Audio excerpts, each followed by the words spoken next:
नमस्कार। मैं doctor Hemant Sharma, MD physician. आज आपको ये बताने जा रहा हूँ कि हाइपोपैराथायरॉयडिज्म क्या होता है। जैसे कि हाइपोपैराथायरॉयडिज्म में क्या होता है कि हाइपोकैल्सीमिया हो जाता है।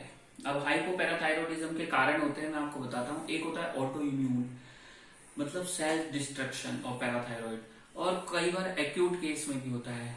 एक्यूट केस क्या होता है कि जैसे सर्जरी हुआ थायराइड का, थायराइड ग्लैंड के साथ साथ कई बार पैराथायरॉयड ग्लैंड भी निकल जाता है, तो उस केस में सीवियर हाइपोपैराथायरॉयड हो जाता है, मतलब पैराथायरॉयड हार्मोन का बहुत रैपिडली नीचे आना।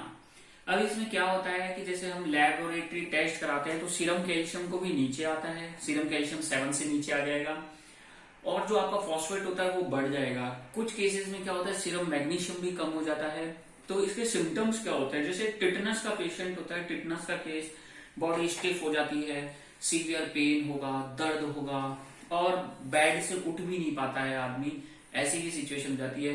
या फिर कई बार बहुत थकान, कमजोरी, ऐसा भी फील होता है। तो ये डिपेंड करता है उस पे, माइल्ड, मॉडरेट और सीवियर केसेस पे, मतलब किस कैटेगरी का उसको तकलीफ हुआ है।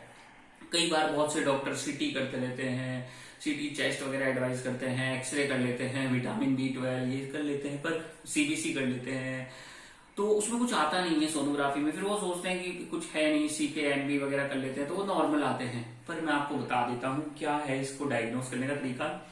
आप देखिए, क्रिएटिनिन देखिए, किडनी फंक्शन देखिए, सीरम कैल्शियम देखिए जो कि कम हो रहा है।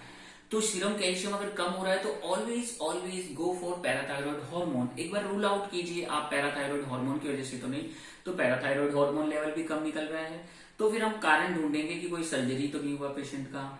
ठीक है, तो पैराथायरॉयड हार्मोन का ऑटो इम्यून डिजीज तो नहीं है, या फिर एक डाइजॉर सिंड्रोम होता है उसमें भी ऐसा होता है।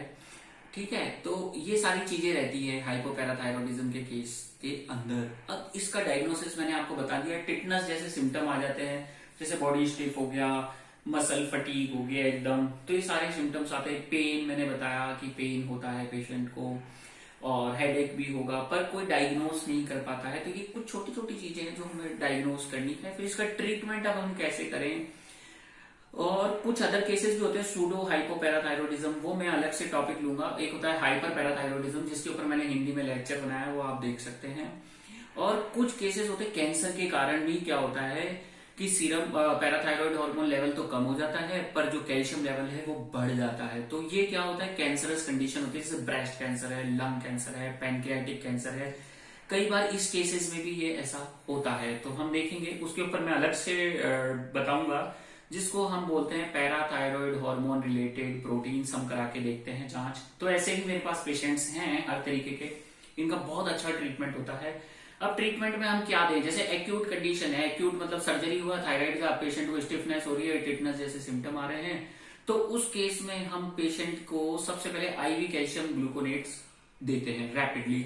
तो उससे क्या होता है, पल्स और BP हमें देखना होता है, पेशेंट का ड्रॉप तो नहीं हो रहा, तो देखने पड़ेगा। और एक्यूट केस में ट्रीटमेंट है।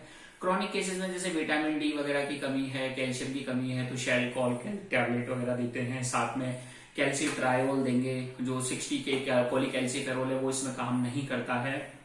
दूसरी चीज, कुछ डाइट सप्लीमेंट वगैरह बताते हैं, कुछ एक्सरसाइज है, कुछ लाइफ स्टाइल है, वो सारी चीजें पेशेंट को बताई जाती है।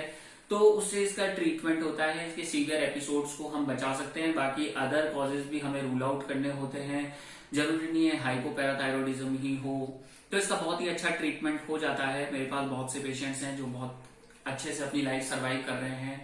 तो मैं आपसे यही कहना चाहूंगा, अगर आप भी हाइपोपैराथायरॉयडिज्म नाम की बीमारी से सफर कर रहे हैं तो आप मुझसे कांटेक्ट करें। इसके साइन में आपको कुछ और बताता हूँ। जो रिकेट्स होता है ना विटामिन D डेफिशिएंसी में, वैसा हो जाता है, पैर ऐसे हो जाएंगे, टेढ़े हो जाएंगे, हाथ पैरों में टेढ़ापन आने लगेगा, रिस्ट में गैप आने लगेगा, है ना। और छोटा बच्चा है तो उसके फोंटानल डिलेड हो जाते हैं क्लोजर में, तो वो सारी चीजें आती है, पर वो रिकेट्स नहीं कहलाएगा।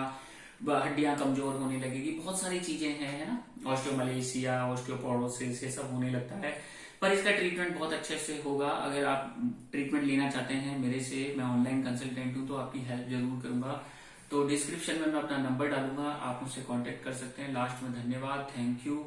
अगर वीडियो अच्छा लगा तो इसको लाइक करें। ये चैनल आपका ही है। अगर आप किसी बीमारी से सफर कर रहे हैं तो आप मुझसे कांटेक्ट कर सकते हैं, मैं उसके ऊपर भी एक वीडियो बना सकता हूँ। लास्ट में थैंक यू, धन्यवाद, नमस्कार, गुड बाय।